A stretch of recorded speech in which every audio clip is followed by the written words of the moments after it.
Good afternoon, everybody. Thank you very much for coming along. I am Rob Lennox. I am CIfA's Head of Policy and Influence. Today's session is an open, relatively informal session to discuss the current NPPF consultation that opened on the 19th of December. Now, my intention is to talk for about 30 minutes to start off the session before using the rest of the time for discussion. So we should have just under an hour for discussion. We're still at a relatively early stage in looking at this consultation. It is substantial, and with the Christmas break, there hasn't been a huge amount of time for digesting it. So what I'm going to plan to do is do kind of high-level-ish look at some of the main elements of the revised document, picking out some, but by no means all, of the things that have changed that might be of interest to our sector, and do a bit more of a detailed look at Chapter 20, which is the new Historic Environment chapter, and give some early thoughts on what we might have as themes for a CIfA response to the consultation. And as I say, we'll keep roughly 2/3 of the session for discussion. For those of you who've been to these opinion forming advocacy sessions before, you'll know that they are designed for member input. It is the CIfA's collective expertise of its members that float our advocacy influence. So it's extremely important to have input from you all. It is absolutely fine if you've just come along to listen, however, and you haven't read the consultation document yet. So hopefully you'll pick up some useful information, not just from me, but from your fellow members as well. So I would suggest that if you want to share thoughts, because there are quite a lot of people booked for the session, you start doing so whenever you want through the chat. I won't be keeping track of it live, but we will be capturing it, saving it, and I will be using it all as we put together the CIfA response over the next month or so. And then you'll have opportunity to put your hand up in the chat. But as I say, there are lots of people. Hopefully it won't be too many for everybody to speak who wishes to, but we'll see how it goes. Okay, so the goal of the session, as I say, is to start shaping the CIfA consultation responses. Yeah, Deborah, the slides, I will try and make the slides available. We'll send it out to delegates at the very least. I haven't quite figured out how we're going to do comms with things afterwards, but yes, we'll try and do that. So yes, the goal of the session is to start shaping the CIfA response to the consultation. As I say, everything we do here is going to be saved. The transcript of the conversation and the chat will be saved. There will be opportunities to input after today for those who wish to volunteer a bit of extra time or share some of their own organisation's responses or their own thoughts. The consultation is running until the 10th of March, so throughout February there'll be opportunities for us to collect more input as we develop a draft. You may know that CIfA also maintains a smaller group of volunteer advocacy advisors. If you think that you have something to offer to this group, please drop me a line to discuss volunteering for the group, whether it's just for this consultation or for other things as well. My email is there, but maybe Ellie, you'd pop that in the chat for people who don't have it already. Okay, so let's get into the NPPF. This 2025 December revision will, I think, be the 8th revised version of the NPPF that we've had since 2012. I think it is by far the most substantial. It's a full restructure of the document, not just a few track changes, a few additions to various sections. In the past, the Historic Environment chapter has been one of the more stable chapters in the NPPF. Not so with this revision. As with the rest of the document, it's received a full restructure. The main driving impetus of the changes this time are very much what we've come to expect from government and this government and its predecessors. And it's all about economic growth. It's about streamlining the bureaucracy of the planning system, or perceived bureaucracy of it, and delivering development, particularly housing, but also other types of kind of hot button development like data centers and renewable energy and so on. So yeah, it's much of the same in terms of intent. Some of the changes find their wider context in Planning and Infrastructure Act that just received its royal assent before Christmas, just days after the consultation was published. So in that document, there are details of the return to a regional planning approach by spatial development strategies, and that is expanded upon in the new NPPF framework that we've got now. One interesting theme in the revision is the delivery of what government has been talking about for a few years around a more kind of rules-based, what they call a rules-based planning system. So the new policies have quite a lot more kind of conditional direction of where development is and is not acceptable. So if a development is of a particular desired type and in a suitable location allocated in a local plan or identified in a national policy, it should be accepted. So one of the ones that's received some attention in the media is if a development is near a train station, it should be accepted. If a development is on a brownfield site inside a settlement boundary, it should be accepted unless the harm is substantially outweighs the benefit of that development. So the idea is that this makes the NPPF more predictable so that when a development comes forward, the developer should know whether it will be permitted or not. Now, the flip side of that is that there's less scope for site-by-site consideration, or at least that's the intention, to simplify that site-by-site consideration. It doesn't necessarily imply less regulation for things like the historic environment. And I've already heard developer critiques of this framework that say, it's all well and good focusing development on sites near train stations, but those are sites with high costs associated with them. And so there is some recognition that just trying to focus development towards those kinds of sites with more complex remediation needs, that's going to cost the developer. But it does potentially set up a slightly more acute tension between those elements of planning regulation that cost developers money and cost developers time, like the historic environment, or like it's often perceived. So just be aware that that is kind of the direction that this framework is taking the planning system. And some of the changes do have potential to quite radically change patterns of development and patterns of consenting regimes.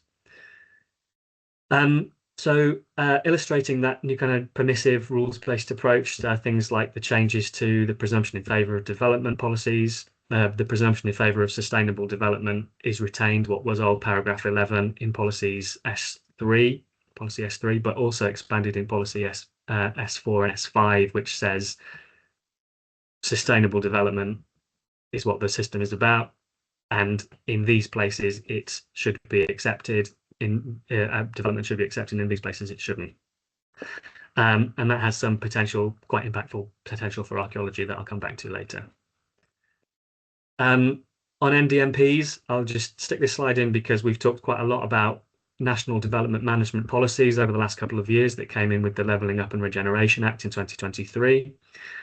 These were going to be standalone statutory national policies that functioned as a statutory part of the development plan that would have allowed a slimming down of development management policies that currently sit in local plans, allowing them to be shorter, produced more quickly.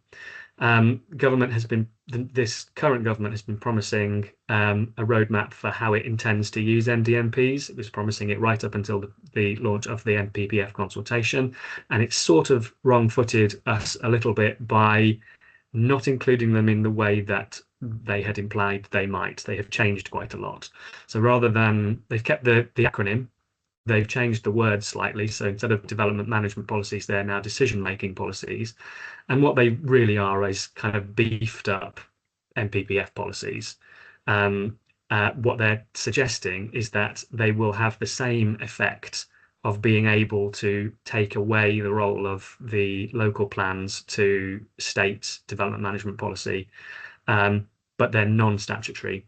Government has left the door open for them implementing a suite of statutory policies in the future, but it doesn't sound like that's the direction that they've wanted to go in for now. So the flip side of the strengthening of the policies at a national level in the NPPF is that the expectation is that local plan policy making scope will be scaled back. So when the new NPPF framework comes into force, which would be intended to be sometime in the spring or summer this year after the consultation, any local plan that is adopted prior to this framework coming in, any development management policies in that policy would be given very limited weight from day one. So basically overnight, lots of local plans will become out of date, and new plans will be brought forward on a much shorter time scale, much more sort of standard format for them. And essentially government's plan is for local plans to become a vehicle for sort of the local spatial expression of national policy. Local plans are going to be much more focused on things like housing allocations and the spatial interpretation of what's in the NPPF, rather than a place where you can tweak, restate things that are covered also in national policy. So some of the more eye-catching non-historic environment policies in the document. The document introduces a purpose of planning. This is something that CIfA has been part of a coalition, the Better Planning Coalition, asking for a number of years ago. It would be better if it had been brought in on a statutory footing, but it is nonetheless a new thing for the English planning system. And that states that the purpose of planning is to contribute to the achievement of sustainable development by managing the use and development of land in the long-term public interest. So it's a sustainable development purpose, basically. And the good news is that conserving and enhancing the historic environment is there, under the premise that sustainable development must include objectives to deliver on economic, social, and environmental outcomes. And the natural, built, and historic environment are what is grouped under the environmental objective. Next, I mentioned the presumption in favour of sustainable development before.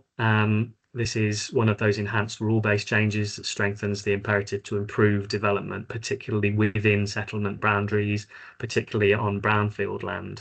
It says that applications in these places should be accepted unless they are substantially outweighed by harm. This is going to be particularly relevant to heritage because of the ways in which the harm balance has changed in the historic environment chapter, which I'll come to a little bit later.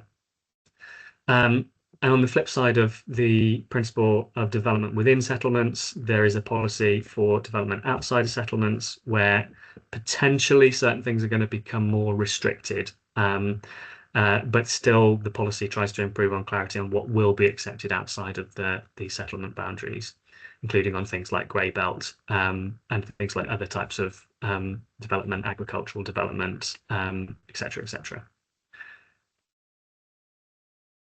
So there are a really interesting set of plan-making policies, many of which are well, in every section of the document, plan-making policies are now pulled out separate from the development management policies, but there are sort of a set of national plan-making policies, I think 12 maybe in total, 10. And there are some quite interesting ones. PM1 is about the development of spatial development strategies. Those are going to require regional authorities, mayoral authorities, foundational authorities to set a 20-year vision for sustainable patterns of growth in their area. That's something that could include reflections on the historic environment. PM2 is setting out that sort of slightly more reduced role of the local plan. PM4 is about supplementary plans. There is a potential that an area might wish to develop a policy that sets out historic environment characterization, which informs what kinds of constraints or opportunities might exist based upon evidence from the historic environment. That's something that we might as a sector wish to lobby for as this new system beds in. And PM8 is the policy about evidencing plan making. All of those policies are going to be relevant for the historic environment, because if this NDMP approach, which is aiming at kind of almost a quasi-zonal system, more kind of blanket permissive in the types of development that the national policy is encouraging, we're going to need to have much more emphasis on scoping those constraints and opportunities up front. So being in that plan making process, having the data to input at that stage from the historic environment is going to be really important. Otherwise, there's a potential that the historic environment gets set up as a blocker, as the reason why this new permissive system still ends up being as slow as the existing system. And I will probably mention that in a couple of other contexts on other slides. Development Management Policy 6 is quite an interesting one. It sets out a move by government to standardise planning conditions. Now, this is probably quite a good idea, although I look forward to discussing with some of my curatorial colleagues in the room as to why it might be a very difficult thing to do.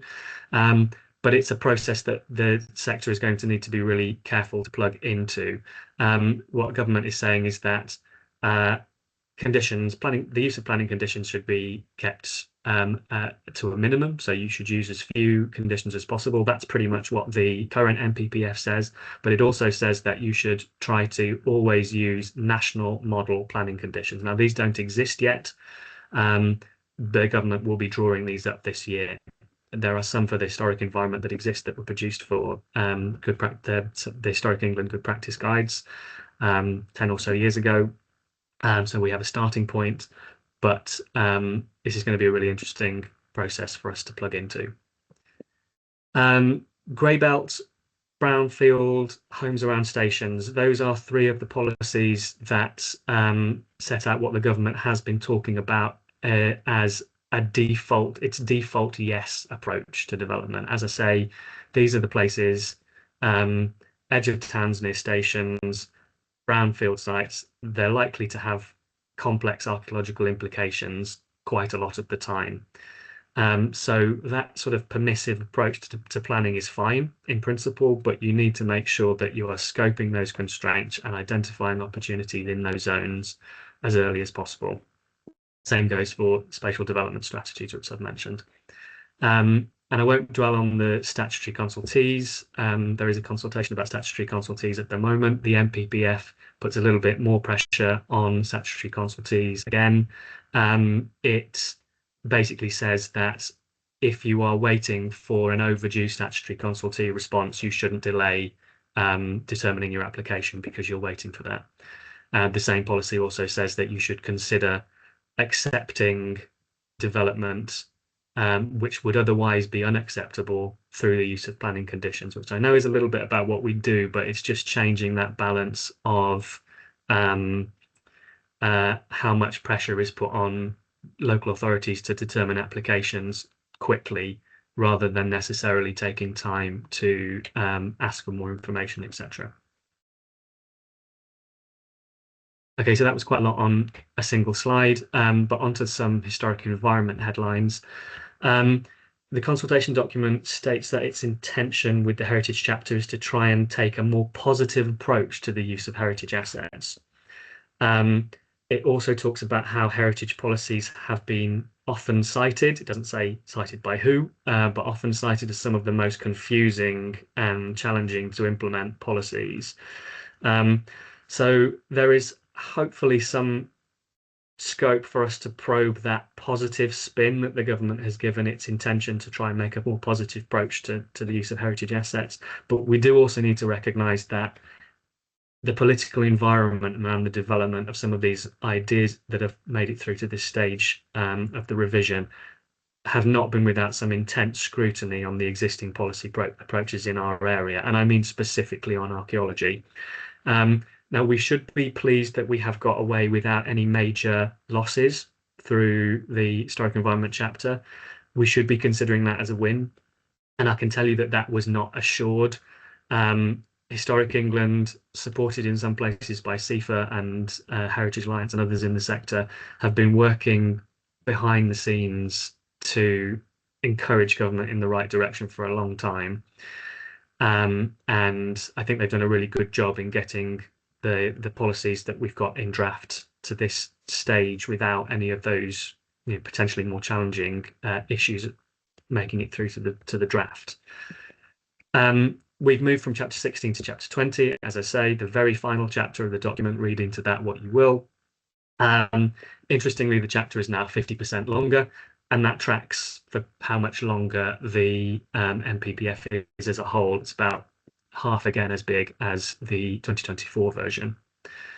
As with the rest of the document, we've got new approach to numbering of policy, so it's HE1 to HE11. I think this is really helpful way to be able to memorize and refer to the policies in your section rather than trying to continually remember the renumbered paragraphs. 200 became 207, became 211.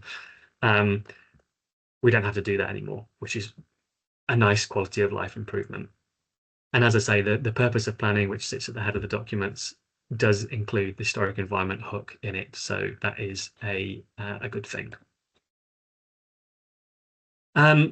So just a quick tally off on where we were with the lobbying that CIfA had done over the last sort of year or so ahead of seeing the draft. These were the main asks that we had briefed to government, to our friends in the All-Party Parliamentary Archaeology Group, and to Historic England.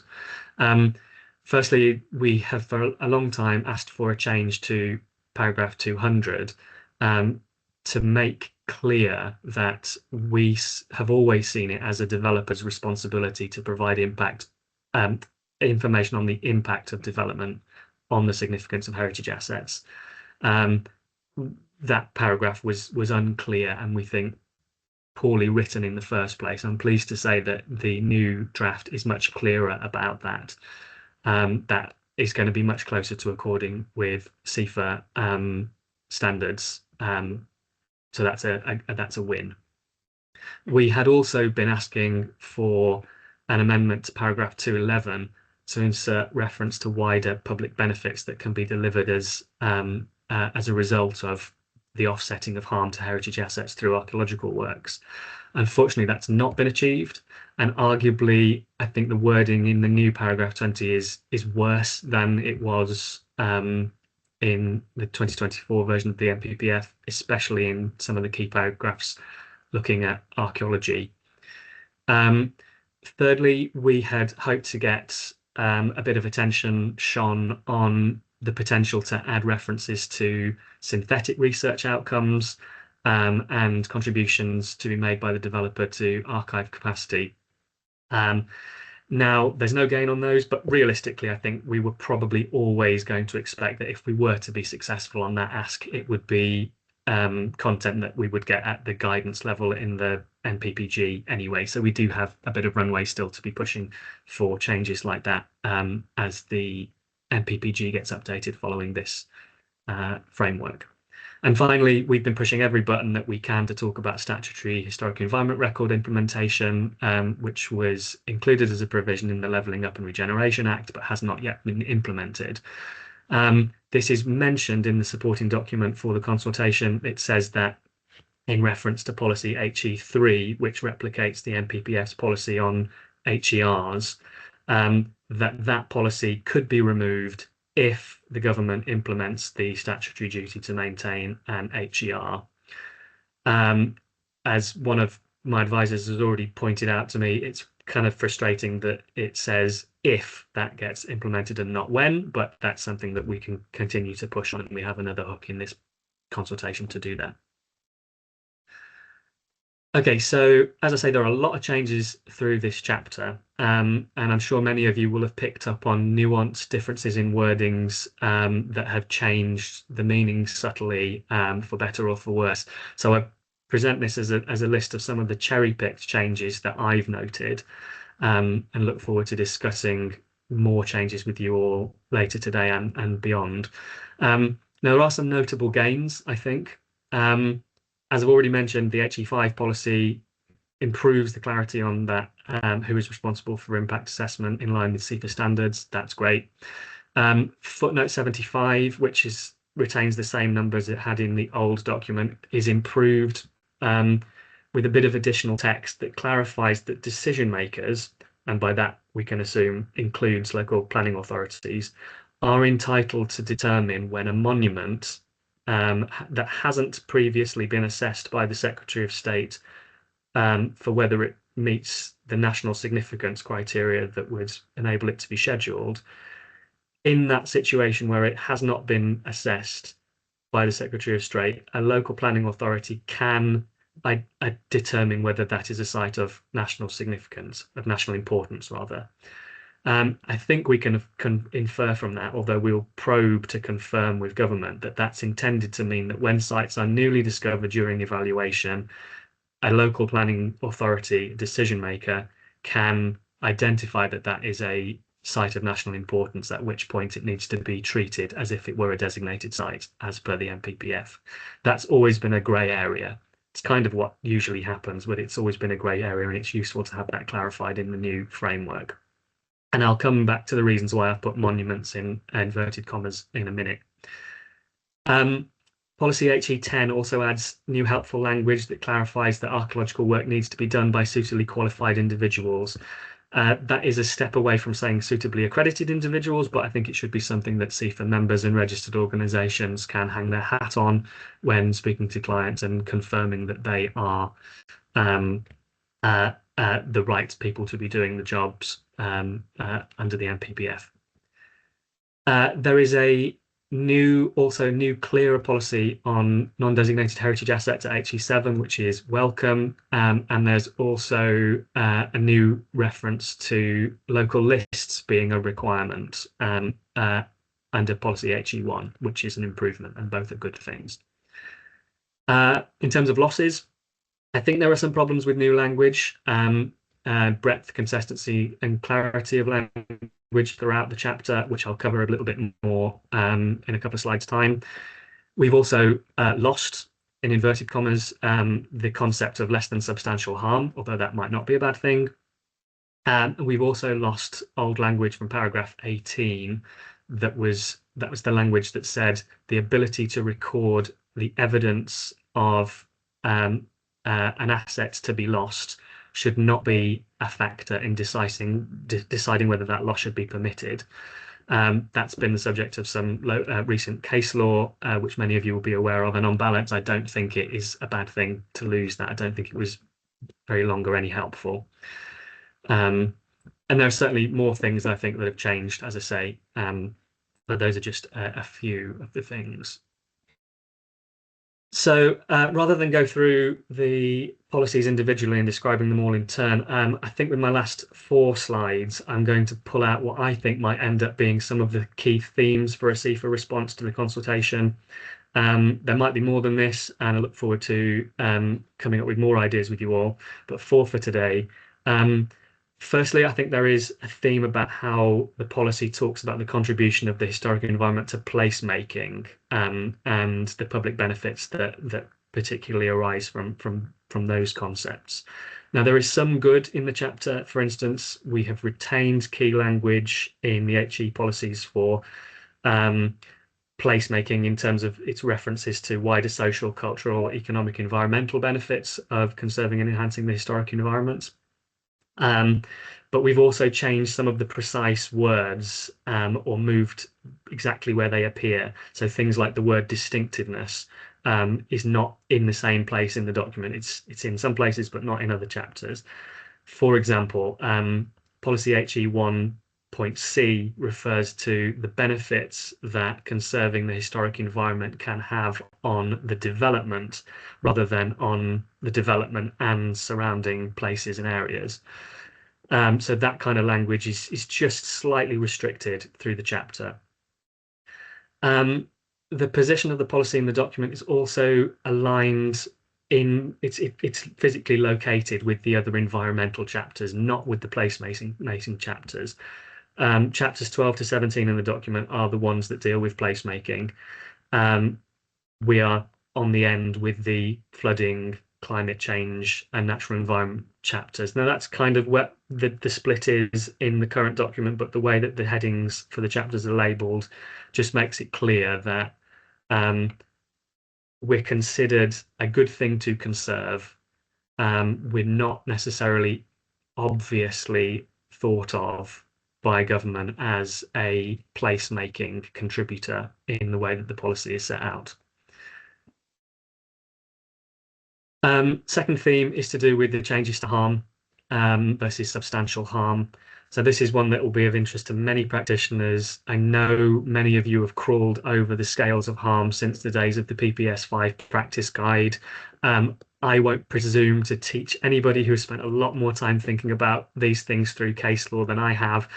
And probably if you're not one of those people, I don't want to bore you with the details of it. But in summary, the revised NPPF has made an effort throughout the document to simplify certain terminology. And I think this has led to the loss of the concept of less than substantial harm. Although what we have now is a gradation of harm that has harm, substantial harm, and then has also added a category for total loss, which I think previously would have been considered to be the same as substantial harm. So there might be some recalibration of what substantial harm is to come.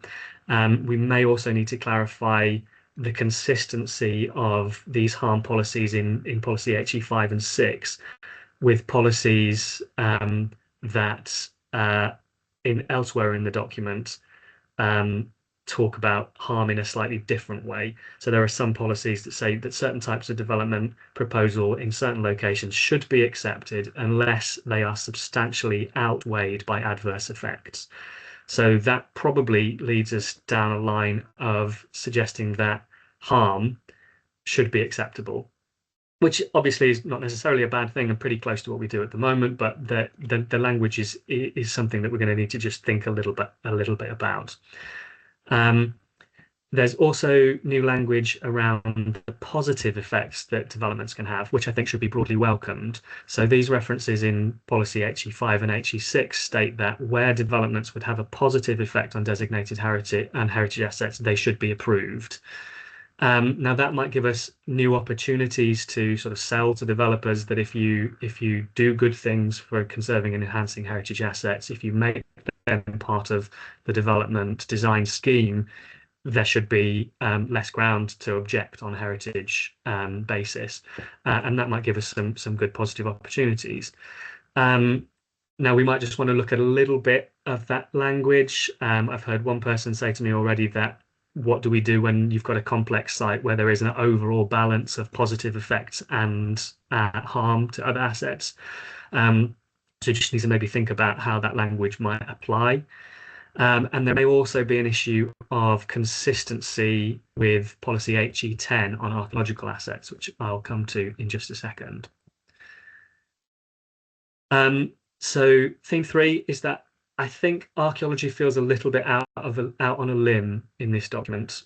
Now I get the feeling that the drafters of the chapter maybe feel that archaeology is a little bit different and a little bit awkward, maybe even a little bit more so than in previous policies.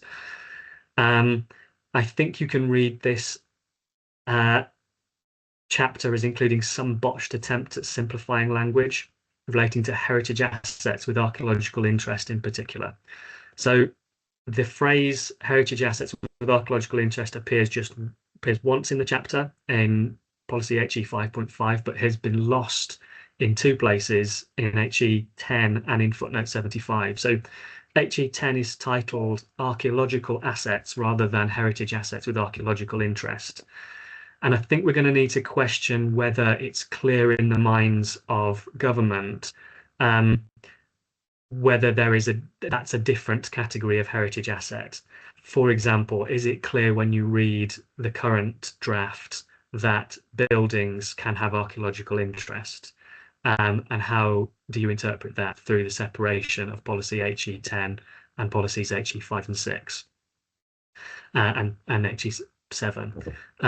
Footnote 75 also has simplified that phrase of heritage assets with archaeological interest, and they've simplified it in that place to monuments. Now I can see why you want to reduce 5 words to 1, and I can see why you might want to use the word monument because it ties to scheduled monument. However, again, I think it facilitates this understanding that archaeological heritage is somehow separate and different from other kinds of heritage asset, and significance is determined maybe not in the same way. It's harder to read clarity in that as you read through this document, and I think that's a backward step from what we've had over the past 15 years since PPS 5. And speaking of backward steps for archaeology, in policy HE10, language of preservation has crept back in. And that's something we've encouraged the banishing of long ago. So we probably want to pick government up on some of these things and push back. And theme 4, policy HE10, and I've criticised it about a dozen times already. This is the policy on archaeological assets, and it needs some work. I think there is an overemphasis in the policy on preservation in situ, one that I think is at odds with other policies in the chapter, like policy HE 7.1. That talks about positive effects on non-designated heritage assets and says that where there are positive effects on non-designated designated heritage assets, development should be accepted, whereas policy HE10 says archaeological assets should be preserved in situ wherever feasible. I think probably we need something more along the lines of options for conserving archaeological assets in situ should always be explored, but where there are other benefits where there are other benefits to conserving and enhancing the significance of that asset through archaeological investigation, you should be able to pursue those as well. So at the moment, the lack of language about archaeology being used to enhance the understanding of assets, enhance the significance of assets, and deliver wider public benefits is totally absent from this section. Instead, it uses 4 words to describe what archaeological work is doing in the context of sites that you can't preserve in situ, and that is investigate, record, disseminate, and archive. And I think that's probably 2 steps closer to PPG 16 language than it is to anything that looks like an improvement that we've been seeking on public benefits. Okay, so as I say, I suspect there's a lot more that you've picked up that you're going to be able to share with me. That would be brilliant. I've seen a number of comments. I haven't been keeping track, but I've seen people with differing opinions, so that's brilliant too. So I'm going to stop at that point and invite people to turn cameras on and put hands up and start sharing your thoughts. And I will stop sharing my screen